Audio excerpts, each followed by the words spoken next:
Back here again with John Lawson, and what's the update for us? Thanks, Dan. We're about 7 weeks now into the main excavations of the graveyard itself. We've done a lot over the last 7 weeks, as you can probably see behind us. We'll sort of do a general walk through of some of the major discoveries over the last 7 weeks. As you can see behind us, we've uncovered more of the original gravel path that went outside the graveyard wall. The graveyard wall you can see behind us, I'll just come across to it. This wall here is what we believe is the graveyard wall to go with the church in 1483.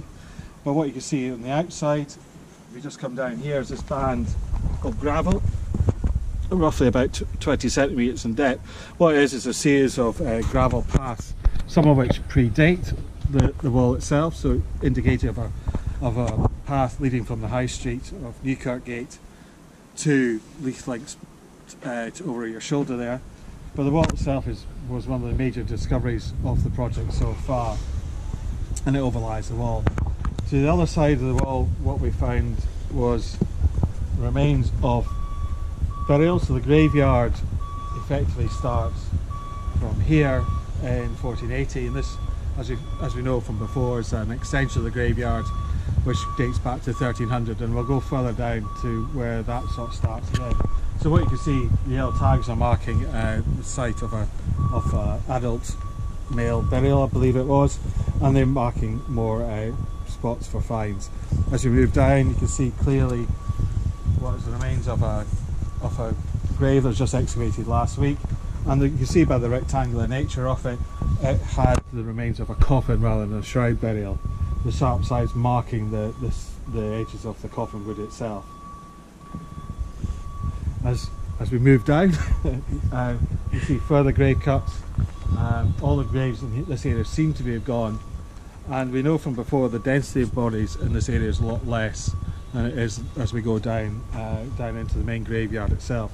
Now, one of the major features of the graveyard, and a really important one, is just over here. And over the last 3 or 4 weeks, this has really come up to understanding what we've got is a really nice sequence of deposits and walls coming through. Really, the main feature probably is this very large ditch, which you can just see if we use a spade. It comes through here. You can see the darker line here, and we get this very mottled original sand ground surface. The dark splodge is actually possibly part of peat, or sorry, not peat, turf lines or grass deposits. And you wonder, this line here, this very straight cut, this marks the edge of what we excavated in 2008. But you can see a dark layer here which marries up roughly this line, and the other edge of this feature, you see it coming through here and into this sort of darker material here. So we've got a ditch underneath the bucket. This sort of comes along in this sort of area. Now, why this is important, what we have here are the remains of a burgage plot. It's a property marker ditch. We think was put in the early 14th century as Edinburgh, put in the early 14th century as Leith expanded and was developed up through the Kirkgate, which is the main high street just over in that direction there. It shows that one of the interesting features that we found of it is we've actually got a grave cut through it, and which is that sort of cut in the middle of the section. So we're now seeing a lot of phasing, which means different periods of time. The ditch was put in first, and then the grave was backfilled slightly and extended beyond there up to the graveyard wall. So this is a marker of the original medieval graveyard from 1300 or so. And then you can see a whole layers of backfilling and landfilling up. The darker material, we think, went overlay the ditch. At some point, probably assume, or at the moment when the graveyard was extended, they infilled the ditch and extended the graveyard across, and that grave cut there may date to that period. I'll probably radiocarbon date that to find out when that happened. The walls you can see cut into it are a series of crypt. The top ones are the remains of the, obviously you can see upstanding late 18th, 19th century crypts. And that might extend into that very strange rubble wall you can just see at the bottom of it, behind that, just below the pile. The relationship is a bit unknown at the moment, but it seems to be all part of the same sort of thing. Well, we just moved down probably another 20 metres from the medieval Burgish plot that we've discussed before, and you can see one of the skeletons that are being excavated here.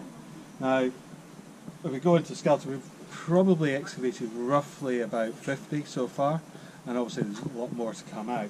This burial, as you see, is quite interesting in its own right. You can actually see there that the legs have actually been moved to one side, and that's probably happened. Obviously happening in antiquity, as we say, and there's probably insertion of another grave cut that will come through here. So they've actually cut through it and moved the legs to one side of this individual. But you can see the remains are actually in very good condition apart from that. And hopefully, in this case, we'll get a facial reconstruction of the skull's actually quite good condition. And that'll hopefully be done by in terms of our relationship with Dundee University's forensic team. Just in general, you can actually see some of the issues that we've had to deal with on the site, and the classic one is obviously just below us, where we've got a very large metal pipe cutting through the top of the graveyard itself. Now, in this case, it hasn't impacted on this burial, but you can see just beyond it, it overlies another graveyard cut, and as we know from before, we reckon that services cut through over maybe the last 200 years have possibly removed 400 burials across Constitution Street, major one being the insertion of a Victorian sewer, which is basically lying just behind us. You can see the manhole, the modern manhole cover in this direction. So that's really where we are at the moment. As I say, it's, a lot of work's coming up. I'm getting lots more information about the process of the sand, how the site's developed through time, and sort of small maybe elements are possibly linked to the church. You can see just in the middle distance you've got this very mortuary yellow sandy material. That's got lots of rubble offcuts and bits of slate, roofing slate, so it could be, and it probably is, a layering deposit associated with the construction of the church, where the workmen are over in that direction close to the church. They're doing offshots, dressing stone, dressing slates, and then they've got to put the rubbish somewhere, and they're using it in this area just to build up the natural level, flatten it off. You can actually see maybe the mind's eye go back a slight curve to the deposit, so there's obviously a dip in the natural subsoil, so creating a graveyard in the 1480s. That's brilliant, John. Thank you very much.